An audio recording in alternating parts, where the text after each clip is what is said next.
And as the first date of the Anti-Fascist Youth and Students World Congress is underway in Caracas, we go live with our correspondent Belen de Santos. Hi Belen, and share with us all the details you have from today. Hello Anna, how are you? Exactly as you were saying, this Congress that summons the youth in their struggle against fascism is underway in Caracas. This was the first day that is still going on. We have working tables underway that are debating some of the topics that are most relevant in the struggle against fascism. And the youth from over 70 countries are debating topics such as the environment. They are also debating topics on women and gender around the world. They are also, because it's the youth in particular, they are debating topics related, for example, to the student movement around the world, and also, of course, the ways in which internationally to cope with things that are going on right now in our world, like an ongoing genocide in the Middle East, affecting in particular, but not only the Palestinian people. So to continue on that topic, we have with us today Bandar Alsharif. He is the spokesperson for the Association Against Zionism and Racism in Jordan. So, Mr. Alsharif, thank you for joining us here in teleSUR English. And I would like to start by asking you, we live in such a world in which most of the world is witnessing an ongoing genocide right now, and the international organizations seem to be either helpless or accomplices to such crimes. So what does, in that context, what does this Congress, the possibility of the youth coming together to debate their common struggle, what does that mean in that context? Actually, this is the highest level of speech with no limit, basically. Venezuela in this conference is providing us with a platform with no limits.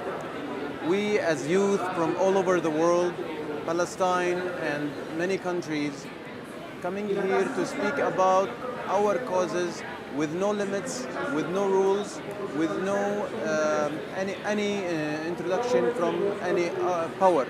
So the level of freedom that we witness here in Venezuela, we didn't witness it in anywhere else, in our countries, in anywhere else in the world. Right, and that is something so important to point out, right? In the face of a global media that sometimes takes for its own the word freedom and applies it only for some certain liberal policies, and they say that that is freedom, and I really like to highlight what you were saying, the possibility of discussing these topics and really trying to build common strategies.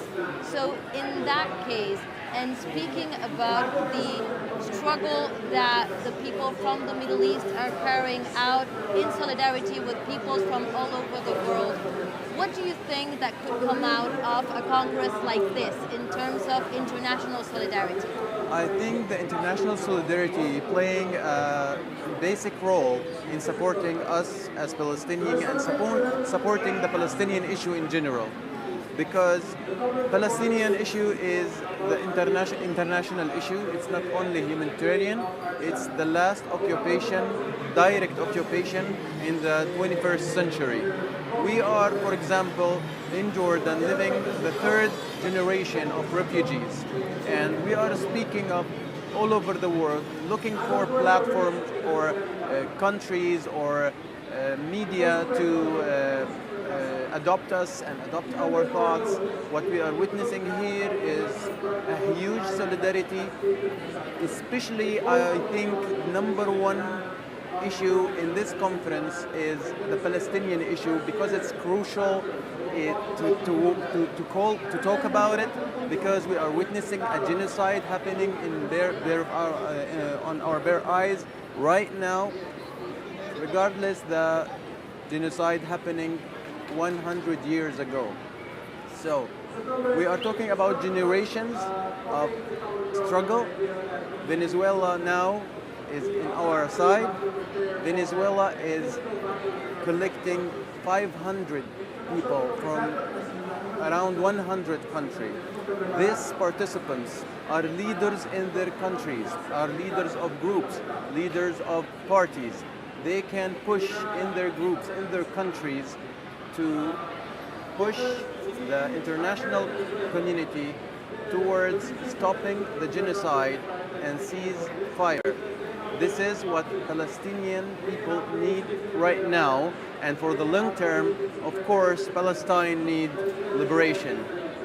Right, and you were saying that maybe the key topic in this Congress has to do with the Palestinian struggle and the need for Palestinian freedom, and that doesn't have to be in a poster, it doesn't have to be a topic of the debate. You can see it in the t-shirts of many of the youth around us, you can see it in the kufiyas and Palestinian flags that are really all over the Congress, and it has, of course, because of the context, become a central topic, and we've seen it throughout the year, how the youth from all over the world, maybe even youth that before were not as involved and did not have as much knowledge about the Palestinian history and struggle, how that fiber was very touched, was really moving for a lot of the youth and peoples of the world.